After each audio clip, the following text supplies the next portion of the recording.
The following podcast is a W2M Network original production. Visit W2Mnet.com for all of our other great podcasts, plus news, reviews, articles, and opinions from the worlds of wrestling, video games, football, and entertainment. And we are live to the W2M Network via tape for the Wrestling to the Max SmackDown Live review, the SmackDown After WrestleMania edition. Good evening, afternoon, whenever you're listening to this, everybody. I am your host. My name is Harry Broadhurst. Joining me, as per usual for these, the co-hostess with the mostest, Miss Liz Puglisi. Hello. Not here for this particular episode, however, is the... I'm trying to remember the prince's last name in Shrek. I don't know. Because there was like Prince Charming, and then there was the other prince, and I don't remember his last name. Well, it doesn't matter because he's not here anyway, so he doesn't get a disclaimer this week. Brandon Biskuping is unavailable this week. We assume he'll be back next week. Next week's show, details pending. We'll talk more about that a little bit later on in the episode. But for now, Liz, we have some WrestleMania fallout to get to, and not a whole lot of time to get to it. So what do you say we get started? I'm ready. All right. Our opening segment features Shane McMahon, because of course it does. And Shane comes out and talks about the fact that WrestleMania was Sunday, for those of us that didn't know. Thanks, Shane. Appreciate it. And mentions the fact that it has been a successful weekend in New Orleans for the company, that they've been there since Friday for the Hall of Fame, NXT TakeOver, Mania, Raw, SmackDown. It's a lot of wrestling for one city, not to mention all the independent shows and stuff in there. He talks about the shows, and he talks about the fact that his personal WrestleMania moment for this particular WrestleMania was getting to team with Daniel Bryan, and that they won their match and got rid of Kevin Owens and Sami Zayn. This is going to move Daniel Bryan back to the full-time roster in the WWE, something that really doesn't surprise me, but at the same time, I kind of thought they might stutter a little bit, like wait a little bit longer to have him step down as general manager rather than immediately moving him back to the main roster. Mm-hmm. We then announce his replacement as the general manager for SmackDown, and only the second, for the second time in SmackDown history, for the third time overall, we have a woman as a general manager. It's Paige. Paige. Yeah, that was really surprising. I mean, I have to admit, I was never a huge Paige fan. I always respected the talent. She was definitely talented. It's horrible that at 25, I think she's 25, her career, Yes. her in-ring career, is cut short and has nothing to do with her personal life issues. This is, way before that. But we all know how I feel about that women's division in general. And yesterday when she, did her retirement speech, I was saying, well, hopefully they'll find something, for her to do. And you figured they would keep her around somehow, especially with the movie, coming out. But I think it's good. I think she, has a lot of potential as a GM. So, I think it'll be an adjustment curve till she gets settled into that type of position.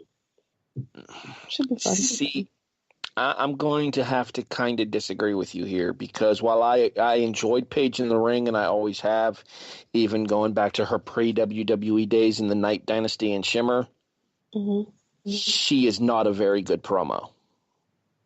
And in order to fulfill the management role, you have to be able to speak. She did an okay enough job tonight, but I think that once the novelty of it wears off and she starts sitting in as a more regular occurring figure on these episodes of SmackDown, a lot of her viability is going to be determined by how much she can improve her promo skills. Well, yeah, but that's what I was saying, as I meant to say learning curve. I think she's, again, hopefully they'll work with her, learn how to, slow down. Not everything is, sassy, or flirty. It's a growth opportunity in a lot of ways. So we just kind of, hope for the best. But, I mean, you figure, like I said, one of the reasons they kept her around was the movie. So, it might even be one of those things she's around for that. And then after that, she'll, move on. But I would, like to see it turn into something, I mean, she's young. So it gives it a different, vibe as well.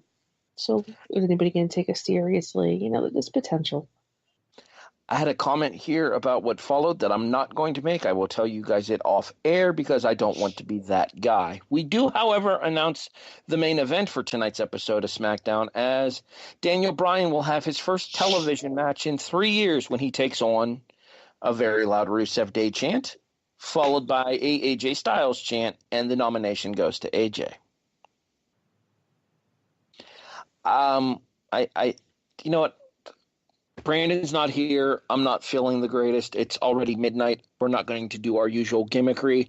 Our opening contest is a tag team #1 contendership match where the winner will face the Bludgeon Brothers. Yes, we have new tag team champions on SmackDown as of WrestleMania at the Greatest Royal Rumble on April 27th. The New Day, the odd team for the New Day, with Xavier Woods and Big E taking on the Usos here. Corey Graves raises an excellent point of why aren't the Usos automatically getting the rematch as the former champions. In the end, it doesn't even matter, as the Usos pick up the win at 10 minutes and 25 seconds, Jay pinning Xavier Woods with a top rope splash. Pretty strong match between these two teams, but nothing we haven't really seen before. Yeah, no, it was a little bit of, more of the same to a degree. Oh, my headphones acting up. Sorry about that. But it was, it was a pretty good match. I actually liked this match better than the Mania one, which I thought was kind of, in some ways, hot mess, and it wasn't really given a lot of time, which it probably didn't need. Yeah, it was definitely rushed. This one had a nice pace to it. The five of them obviously work really well together. So they gave us a good match, and I think with the outcome that we all expected. The Bludgeon Brothers arrive, point their mallets at the Usos. The Usos don't look scared. Backstage, in an earlier interview taped with Dasha Fuente, because she actually called her Dasha, that's how I knew who she was. Mm-hmm. Naomi and her Utarian-shaped trophy. Sorry, it looks like a uterus. It is what it is. With tassels. Yes. Is interrupted by Natalya. Natalya, of course, had a very unfortunate WrestleMania of her own, for those of you unaware. I won't go into details here. Let's just say there are images out online if intrigued by what that comment means. Natalya comes down and says that of everybody on the roster, nobody expected Naomi to be the one to win it. It sets up a singles match here on SmackDown where Naomi hits a split-legged moonsault to pin Natalya at 7.5 minutes. Given what happens a little bit later on in the show, does this move Naomi up on the SmackDown roster, or is this a sign that Natalya might be doing something else come next week? I think Natalya's going to get... I think one of them is going to get shifted, probably, Natalya, who I think will benefit the most from it, because it's just time for all the women to be shifted around a bit, some of them anyway. The backstage segment was, for me, badly acted, especially on, Naomi's part. But it was, we'll see. I mean, she's probably actually going to stay on SmackDown, and that'll probably move over.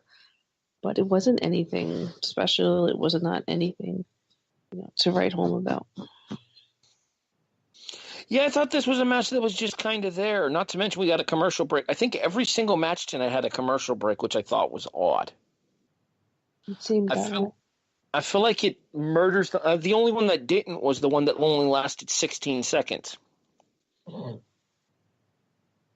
But I feel like that murdered the momentum that any of these matches may have had the opportunity to build. The only match that I don't think that suffered from the commercial break that it had was the New Day Usos match, because that picked up after the commercial break because they knew they had that early break, and then they decided to wait and build the match until they came back from the break. Renee Young interviews Shinsuke Nakamura about him turning heel at WrestleMania and hitting AJ Styles with an upper nut.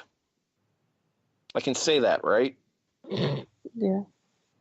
Well, even if I can't, I already did, so I'm not taking it back. He hit him in the balls. Square in the balls. Anywho, Shinsuke apologizes facetiously and says that maybe he got too emotional. Renee calls him out on his bullshit, and then Shinsuke looks at her and says, "Sorry, no speak English." Best line in so long. Oh. Better than Kurt's TNA jab on Raw? Okay, like it's tied. I mean, yeah, actually, I think it is. See, I think I prefer this one because I don't think that the WWE needs to be taking shots at Impact Wrestling. Impact's second in the country right now, maybe even third. Mm-hmm. You can make the argument with the inroads that a certain company out of Japan that's making into the U.S. that Impact may even be down as far as fourth. Right. So this right here was kind of Shinsuke taking advantage of that old stereotype towards people of his orientation. Yeah, plus it plays right into the people who always complain, like myself, that maybe his mic skills, language skills are not the greatest. Which I have a sneaking suspicion they're probably really better than we think. Coming back from the commercial break, the Queen, term used loosely, of SmackDown comes out to talk about the fact that she took down Asuka to retain the women's title. She is then interrupted by not some queens, but definitely a pair of Iconics. And Billie Kay was there. Never mind. I'm shaking my head at you. Air quotes on an audio podcast. Anywho, she's interrupted by the iconic duo of Peyton Royce and Billie Kay, apparently now just known as the Iconics on SmackDown. Mm-hmm.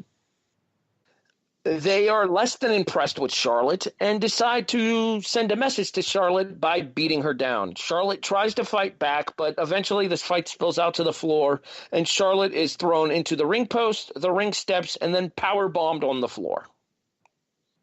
It was a pretty big bump with that double power bomb on the floor. I got to say, I was impressed by that. I like the whole dead weight thing as they were trying to get her back into the ring as well. Mm-hmm. Hopefully that was a sell and not anything legit, because as much as I may dislike Charlotte as a performer, I don't ever want to see anybody get hurt. Yeah, I agree. It was as I say, every episode that we record, I don't really watch NXT.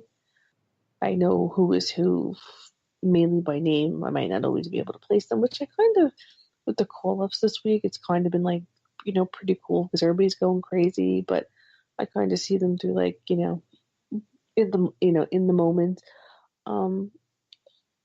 They definitely like, they were good on the mic. I loved the beatdown. I thought it was great. I mean, not just because I'm not really a huge Charlotte fan like you. I'm in-ring work, but I'm sure she's a very lovely person.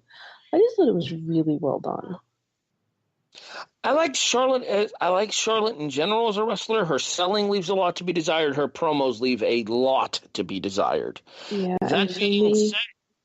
That being said, somebody whose promo game is on point, however, has decided that after 287 days, now is the time, and Carmella comes out to cash in the Money in the Bank trophy, or briefcase. It's a trophy now? I made it a trophy? Can it be a trophy? Can we turn it into a trophy? Anyway.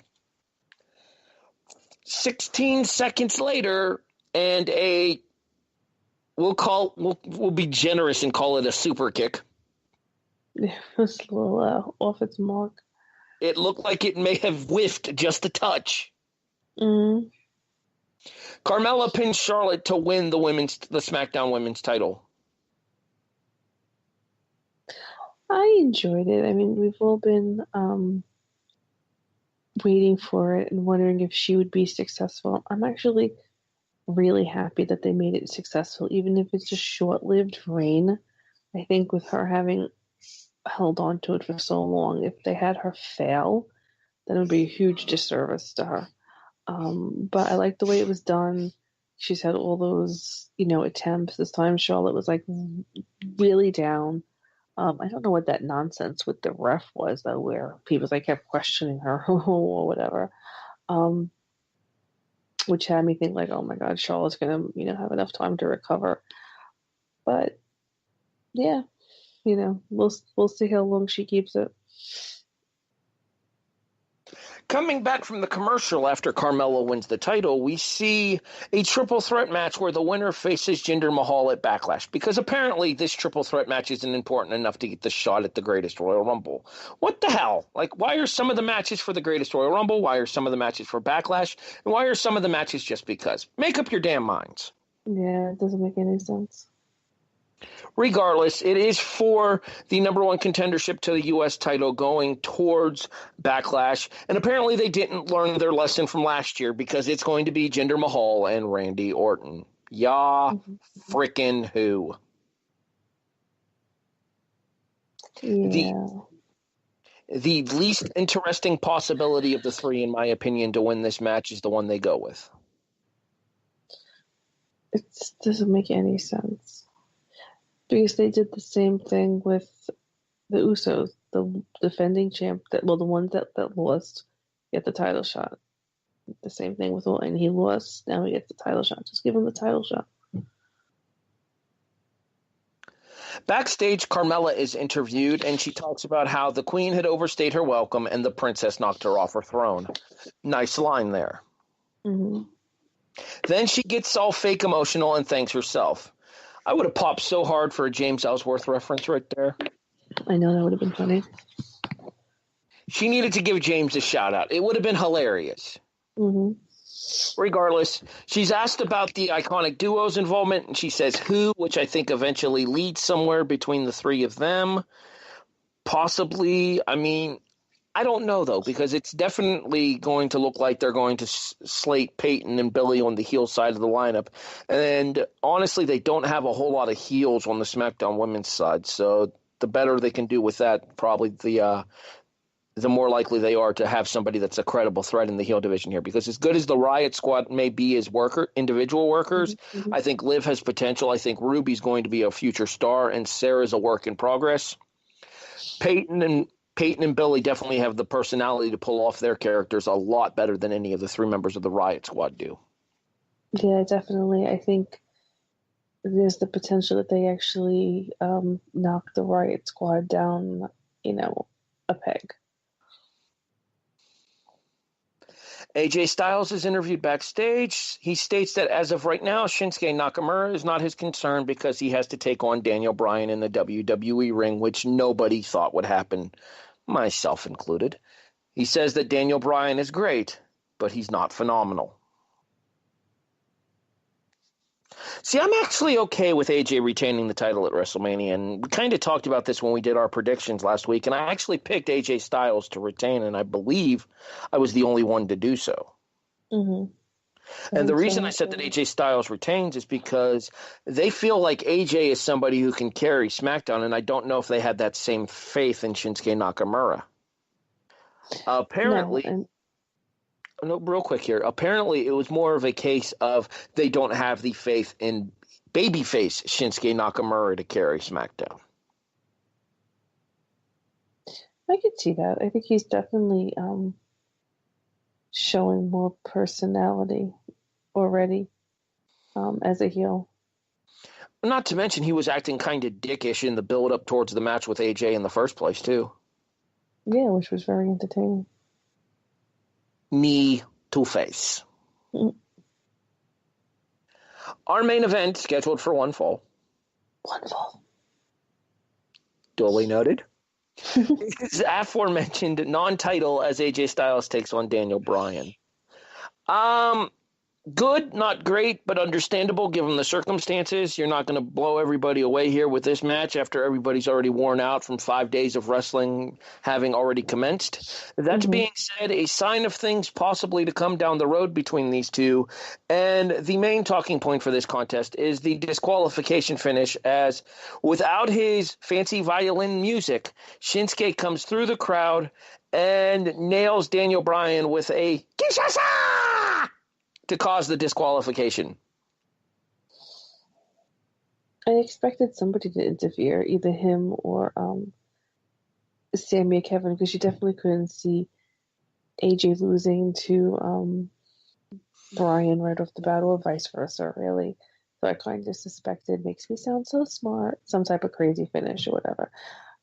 And, it was perfect. I loved him interfering, and I loved how much he kept low blowing AJ afterwards. Yes, I do believe apparently we're going to be working the Virgil gimmick when it comes to Shinsuke Nakamura, because apparently you're going to have to watch your balls. Mm-hmm. Not once but twice, Shinsuke with the upper nut to lay out AJ once again. In between them is another Kinshasa! And frankly, I just enjoy doing that. I know. My head hurts after doing it, but it was worth it. Shinsuke makes his way up the ramp. Again, no music. Interesting choice, and I think on purpose. I'll talk about that in a few seconds. And that sends us off the air for this episode, April 10th, 2018, for Tuesday Night SmackDown. Scale of 1 to 10, Liz. 6.5. That's being a little generous, I think. It kept my attention, which is the main thing. It had some good moments. It had Paige. It had the Iconics. It had the great beatdown of Charlotte. So, yeah, 6.5.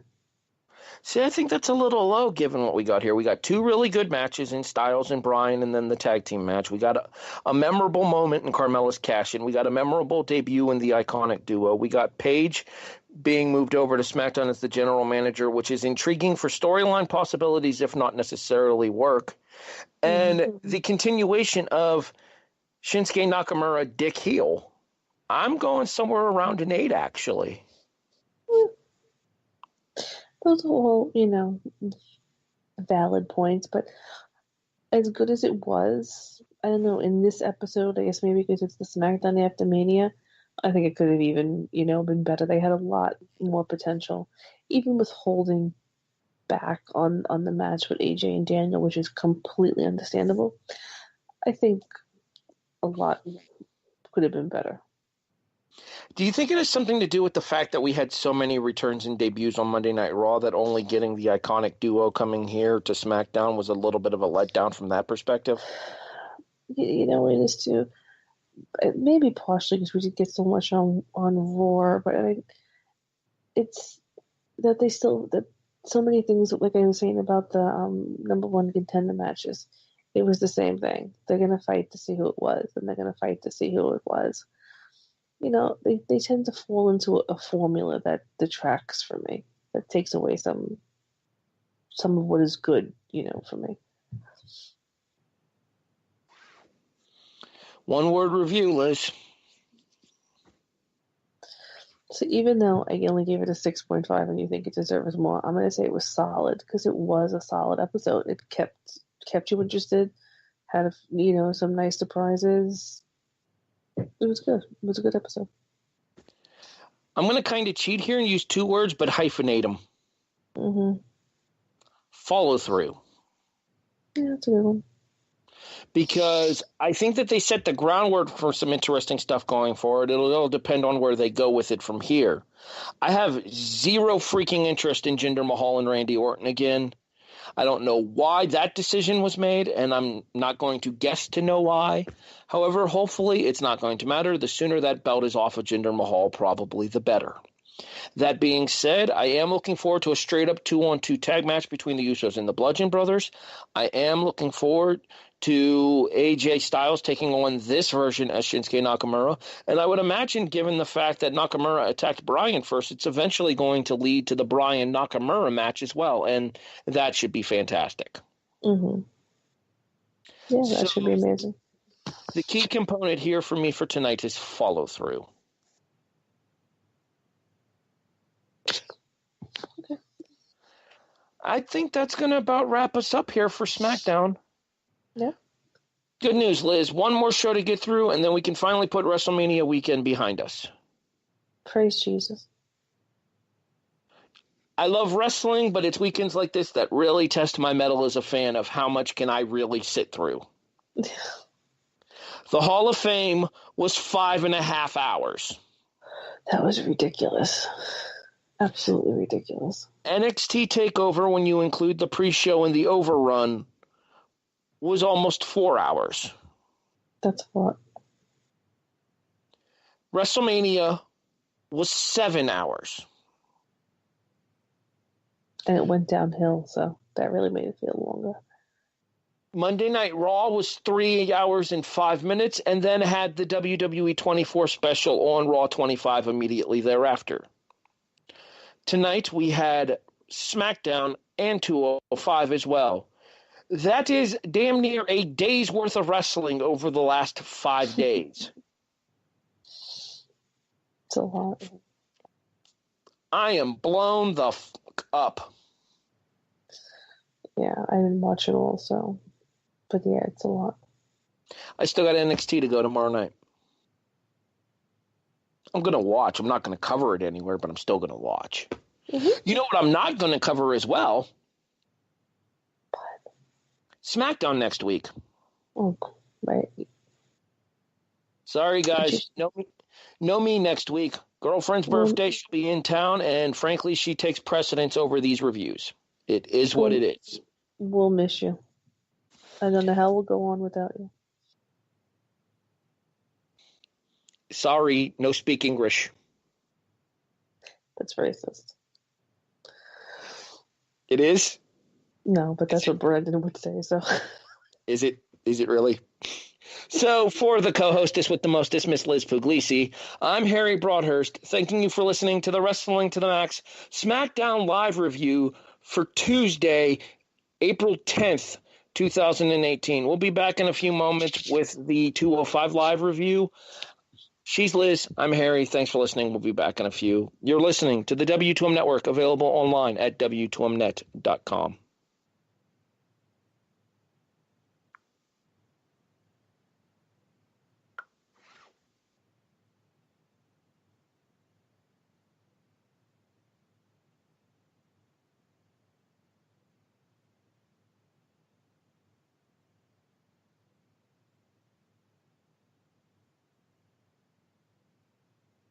I'm waiting for Sean to speak so that way I know that we're clear. I sent him the done message. I think he probably fell asleep. I'm hoping he didn't fall asleep. We'll just keep talking. I'm listening. I'll leave this on all night to pick up my dog's snore. Try that again.